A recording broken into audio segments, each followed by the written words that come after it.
Have you ever wondered what it takes to transition from your childhood dreams of space exploration to becoming a trailblazer in the world of startups and venture capital?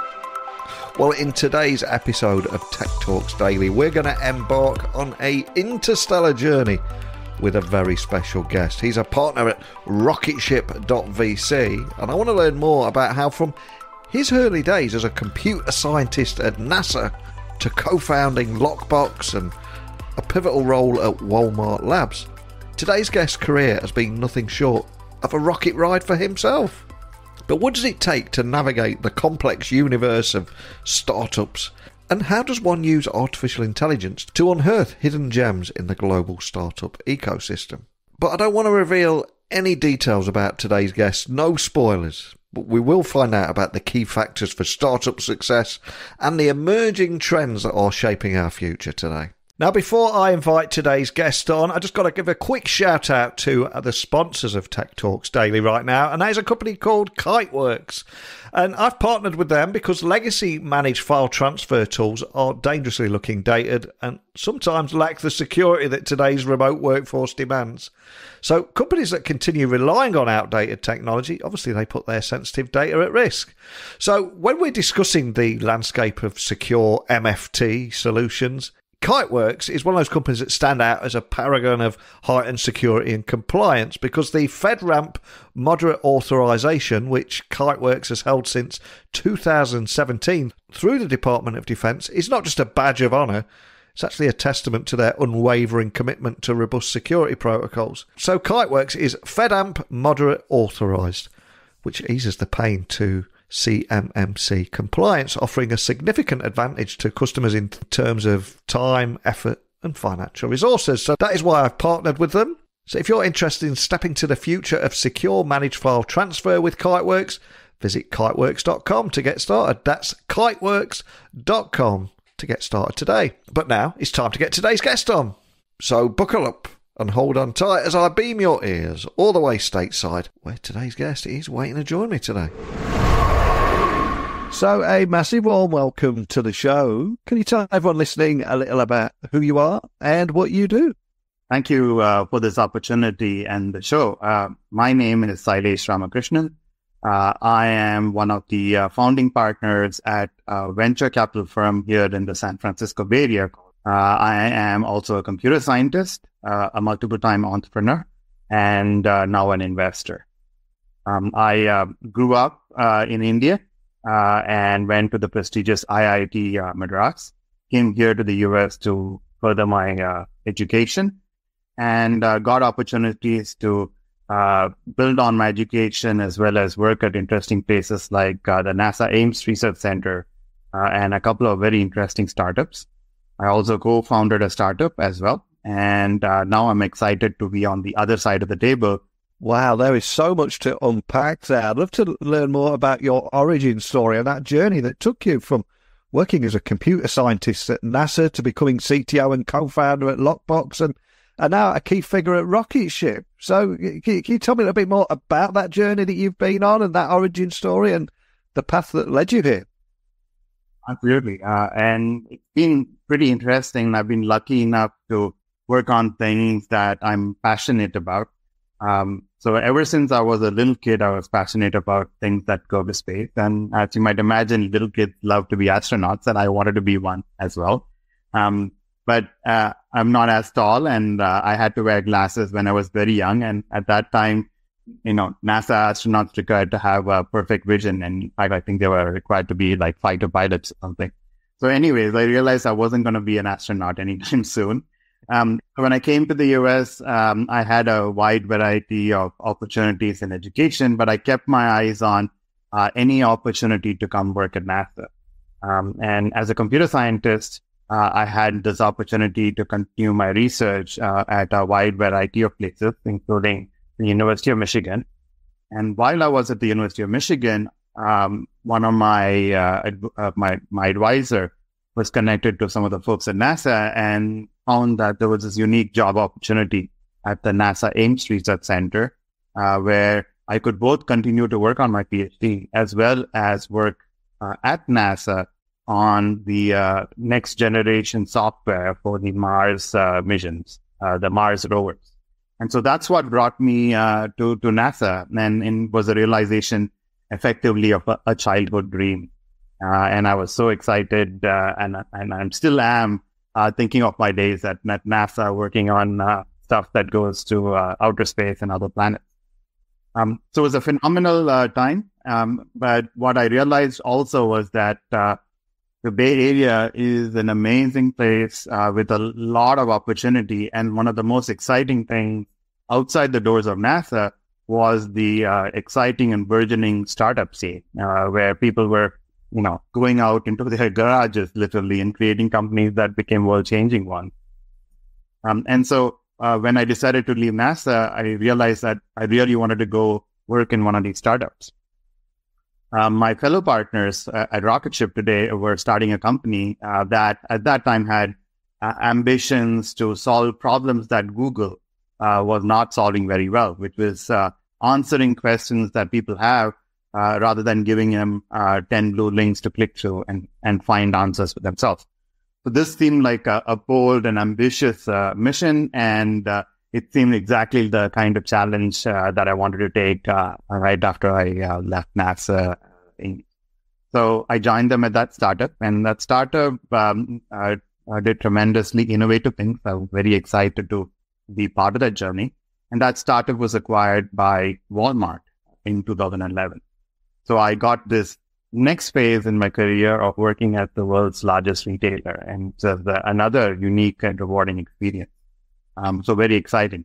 But what was even more important was this journey made me really want to have the experience of being a founder and building something from scratch, and more importantly, being someone who has to take these decisions all on their own without other people necessarily guiding them. And so a colleague and I decided to start a company that would help small businesses better market themselves online. And that was LocBox. LocBox was acquired by Square in 2014. And that brought me to my current job at Rocketship. So my other two partners, the ones whose startup I worked in, they both had left Walmart. I had left LocBox. And so the three of us got together to figure out what we would want to do for the next phase of our journey. And we wanted to work on something that we were all passionate about. And we were passionate about machine learning and AI. We were passionate about startups. And we were looking for ways to put all of those things together. And the idea that brought them all together was to see if we could use AI and machine learning to find and invest in startups. So we became the first ever from the ground up quant VC built by computer scientists. And so that is what Rocketship is. And I'm very excited to exercise all of my passions in some sense through being a managing partner here at Rocketship. Wow, what an incredibly cool story. I've got to ask, Rocketship, is that a nod to your past at NASA? Absolutely. I was given the privilege of naming our fund. I had to keep that association live. And as you heard, I'm a lifelong space buff. And one of the things I love about your story and why I wanted you to share your journey is how it was full of so many twists and turns, and how today, though, if you look back, it's like the old Steve Jobs quote that you can't join up the dots looking forward. It's only when you look back and how you're now leveraging that extensive background in AI, engineering and robotics and all those jobs you've done previously to identify promising startups and technologies. Do you ever look back and join up the dots? And can you tell me a little bit more about how all of those skill sets come in handy now? Oh, absolutely. And it is certainly true that you can't join these dots up looking forward. These were the twists and turns I would take. I was just lucky in some sense that when the opportunities were presented to me, I had either the guidance or foresight to take advantage of them. But it's certainly when I was in the process of making those decisions, it wasn't actually very clear to me whether these were the best or the right decisions. And so part of it is the joy of looking back and thinking, that was a cool choice to make, or that was a cool opportunity that I was presented with that I took advantage of. The key thread, though, to answer your question, was the fact that in every one of those decisions, I chose not so much monetary remuneration or role or any of those other things. I just basically optimized for the thing that I was most passionate about. And so every choice was driven by that sense of, am I excited? Am I passionate? Is this a thing I want to really spend, 18 hours a day doing? Does this keep me awake at night? And for the most part, not every day was like that, but for the most part, every one of those decisions was based on how excited I was by each of those opportunities. And if you were to look back at your time working on things like the Mars Exploration Rovers mission, what aspects of that experience have been most influential in how you approach technology and entrepreneurship? They have been tremendously impactful, and I'm realizing that every day as I do my work here at Rocketship. One of the first things is it made me quite a bit of an optimist. You have to be incredibly optimistic to think that we sitting on this little planet with our technology can put a device that will travel many millions of kilometers and miles away to another planet, successfully land there and actually operate itself and send us back images and data and so on. That is an incredibly challenging feat to think of. And yet we were part of a team that said, yep, that's what we're going to do. And we're going to figure out a way to do it. And we're going to do it.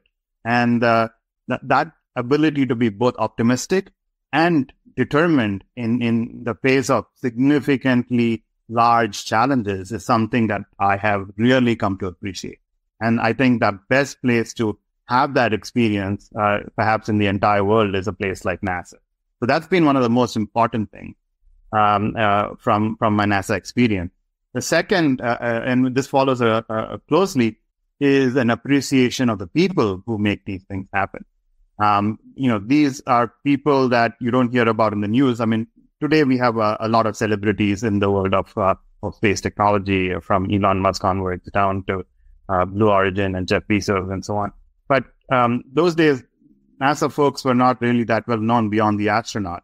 But the amazing quality of the people and the amazing abilities that they have to take on these challenges made me really appreciate what it takes to solve these incredible challenges.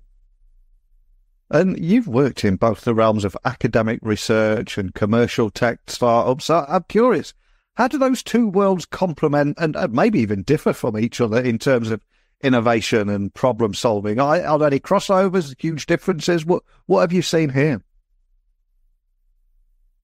So this is an answer that I think has changed over time a bit. I think if you sort of dial the clock back maybe 20 years, I think they were quite separate. Whatever was happening in academia had a very slow sort of process of moving from research labs to where industry was. And many times the folks in industry would look at disdain at academics working on, toy versions of real world problems and not necessarily solving things. At the same time, I think fundamental research was being done in academia that would take, literally decades to hit manufacturing processes and so on. And so that was a little bit of I wouldn't call it a disconnect at least, but a separation. But some of it was also valuable in that it gave the academics the time and the space to really work on a problem and bring it to its solution, versus having to deal with things like profit motives and what is your quarterly stock price going to be and so on.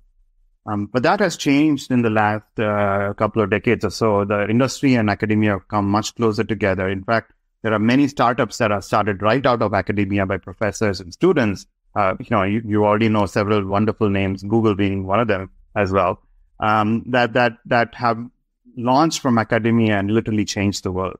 And so I think the separation has gotten much, much narrower. Folks in academia have an eye on the way in which their technology and their discoveries would be commercialized and commercialized sooner rather than later. And at the same time, there is much more closer industrial collaboration. So from my perspective, I think this transition or this evolution has actually made both sides much, much more valuable, much, much more interconnected, and hence consequently accelerated the pace at which innovation happens. And you're someone that's also gone from being incredibly technical, one of the tech guys, to a leadership position. I'm curious, how did that transition from your technical roles to leadership positions fare, and were any challenges and opportunities that presented? Do you miss your previous tech roles? Because I know a lot of techies struggle to let go of that side of them as they go into leadership. I have luckily been blessed with the fact that I get to be technical pretty much every day I want to, as well as, to lead the firm and the people working alongside me. But I want to acknowledge the point you're making, Neil. It's the fact that I think working with, understanding, and leading people is one of the most challenging things that a person needs to know. And it's one of the few things that we are never taught. It's something that we have to either learn for ourselves or seek mentorship from to become leaders and so on. So that, I'm no exception in that sense that I had to learn these people skills. I had to learn how to help support and develop my teammates and bring them along as I led the teams to accomplish things.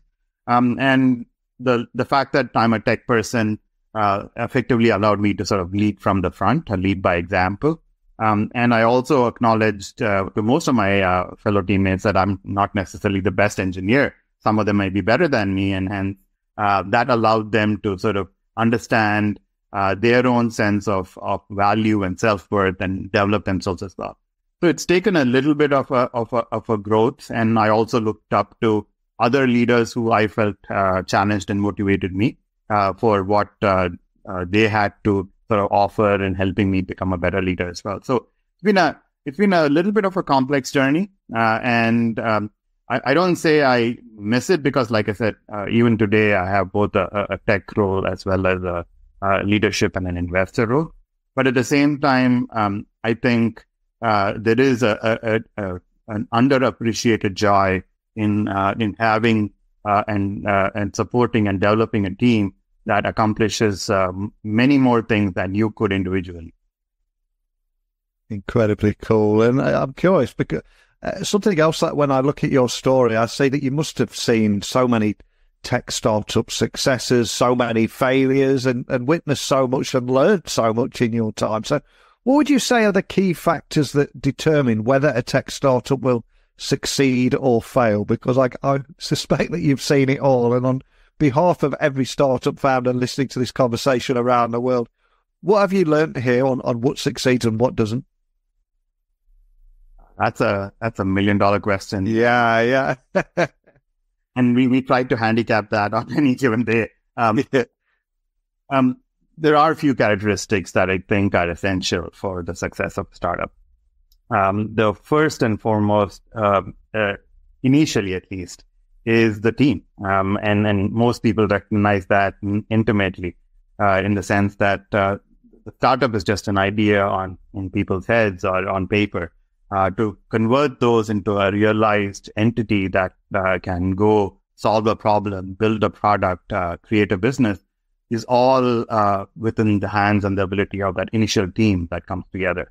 And so it's almost, incredibly important that team be cohesive, well-balanced, really motivated, and happy to work together in order to come solve that problem.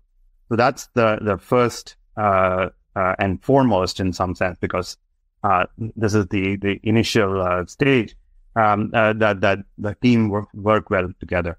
The second that we have found is focus.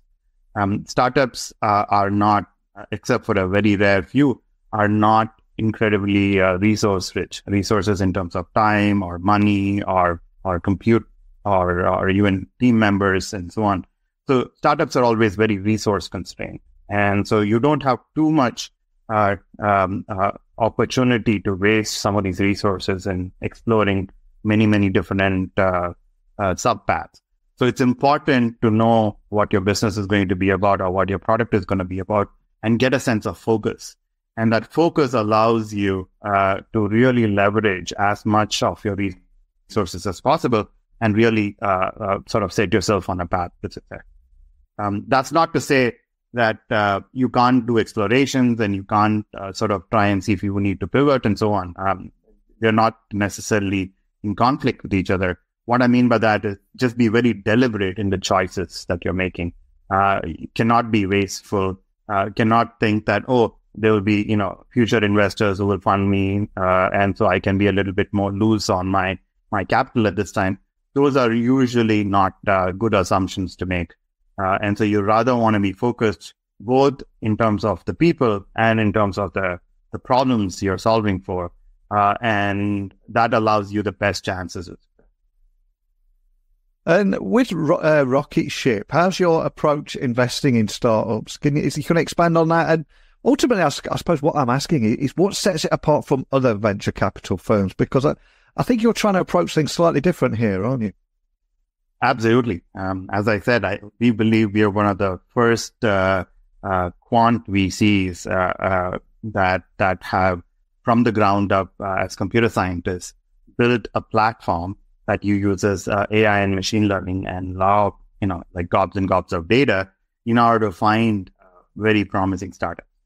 So traditional VC typically has companies come pitch them and present their ideas, and partners go evaluate these companies and then eventually make investment decisions. So it's more of an inbound model where the companies come to the VCs. Ours completely sort of turns that approach on its head and says, well, the best companies are out there and it's our job to go out and find them.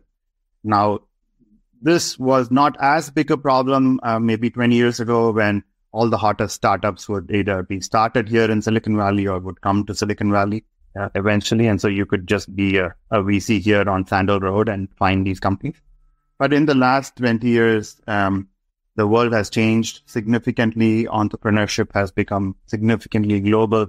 And that next, world-changing startup is not necessarily going to be in your backyard.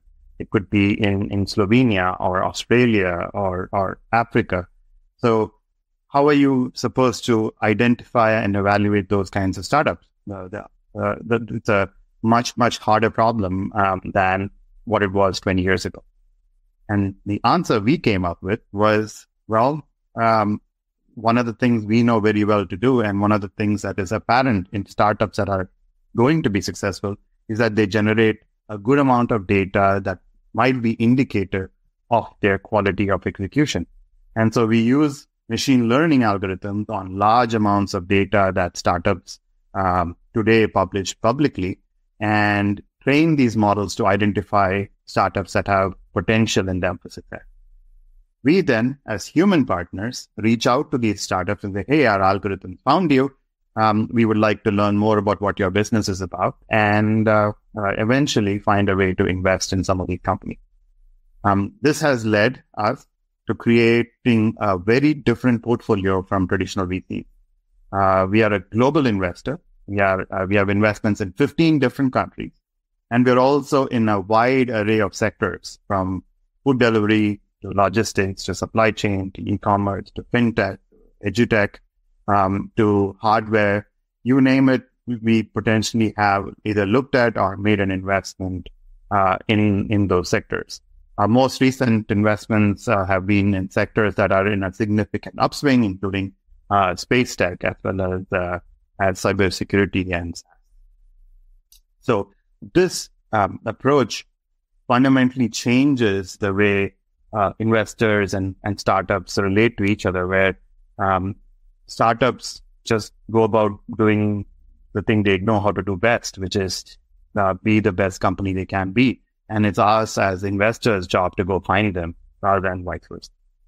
And if we were to dare to look forward into the future, are there any emerging technologies or sectors that you believe would hold the most promise for transformative change in the next decade? And again, I ask that on behalf of startup founders that are probably trying to appear on your radar. So any advice you can offer there? Well, absolutely. And this is one of the unique advantages of Rocketship, is that we see a lot of these trends very early in the data. Our data has been speaking volumes about these changes that are happening today and the acceleration with which these changes are happening. So to name a few, the trend that we've been seeing significantly robustly start about 5 years ago has been startups that address the problem of climate change. The problem of climate change is vast, and what we are seeing in our algorithms is the fact that there are waves of innovation coming at this problem. Initially, there were startups that were trying to address what would typically have been low-hanging fruit, especially things that the government would subsidize in terms of carbon pricing and so on, or analytics for figuring out the environmental footprint of a wide variety of companies.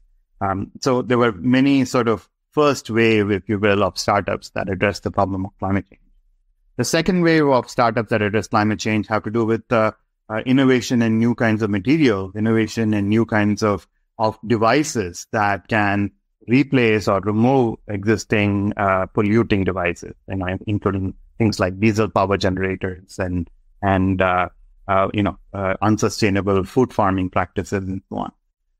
We are now entering the third wave of climate change innovation, where we are bringing together a lot of previously known knowledge about both materials and processes to solving near-world climate change-related problems. So not thinking of this as a big bang solution, but every single industry, every single sort of use case that pollutes, how can that be changed or converted to not polluting as much as it would before? So this has become a lot more diverse. A lot more expertise from various local industries are coming together in order to solve these problems. So climate change is a very big trend. The second trend, which again, a lot of people are aware of, but again, not the nuances of it, is this change that has been brought about by AI. We have been watching the AI trend. In fact, in some sense, we are actually a part of the AI trend in the sense that we use AI to find companies when previously there was no AI in VC, right? So we are one of the first or the foremost in that way of AI disrupting pretty much every field.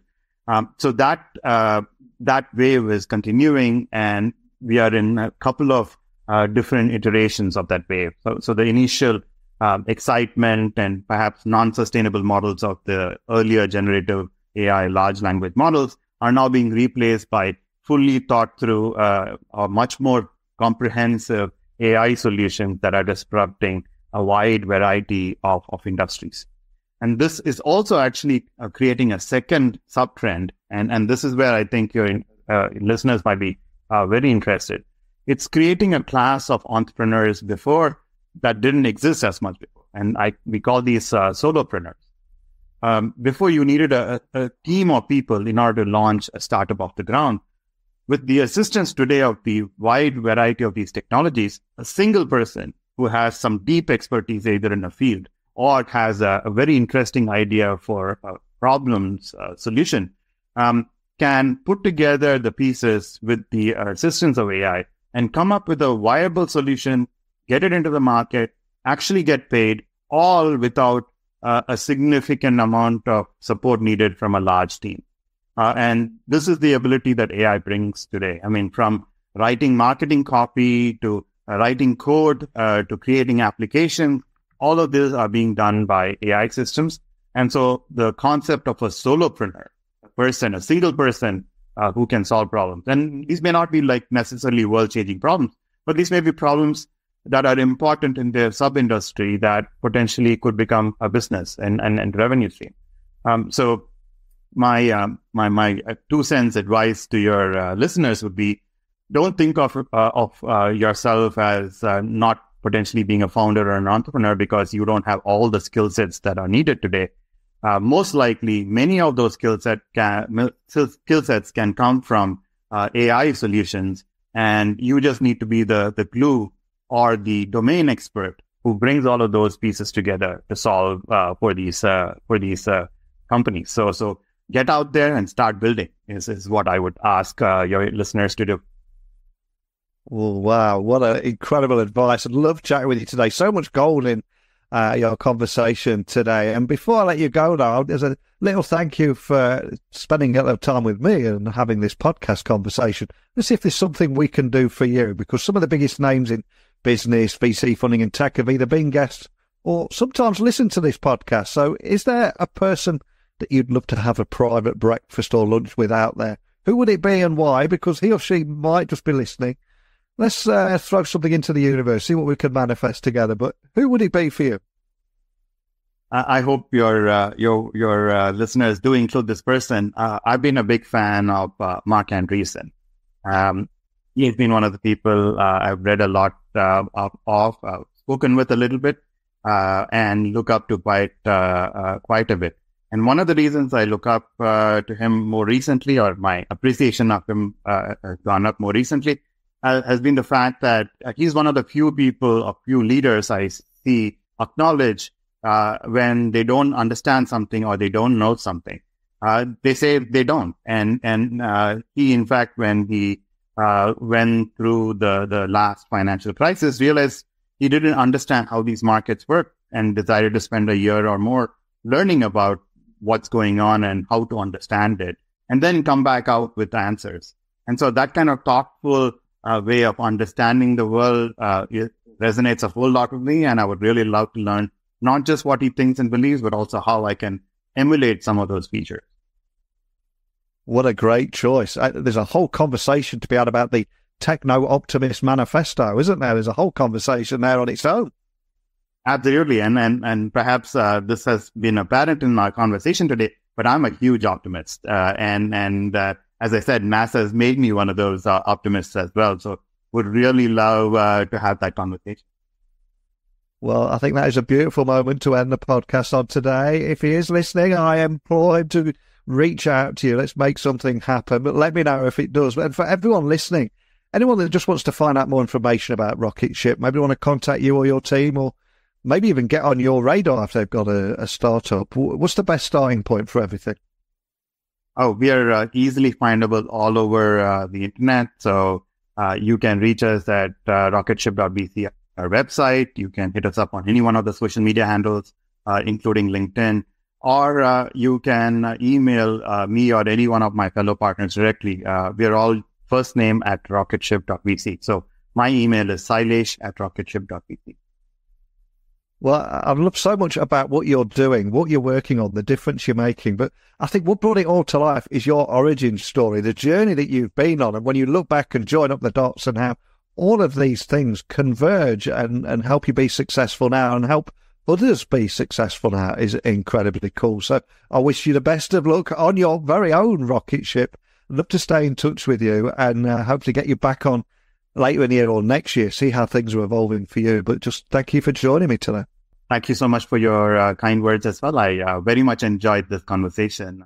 What a great conversation. And I'm left to ponder the immense potential of AI in revolutionising not just the way we do business, but also in how we address some of the most pressing challenges of our time, like climate change, for example. And my guest's journey from the corridors of NASA to the fast-paced world of startups, venture capital, for me, offers a unique perspective on innovation, resilience, and the power of a dream. But what are your thoughts on the role of AI shaping the future of startups? How do you see these emerging technologies impacting your industry, your business, your life? Please share with me your thoughts by emailing me, techblogwriter@outlook.com, Twitter, LinkedIn, Instagram, just at Neil C. Hughes. But that's it for today. So until next time, keep dreaming big, reaching for the stars. But this is your host, Neil, signing off from Tech Talks Daily for today. So please stay curious, stay informed, and keep innovating.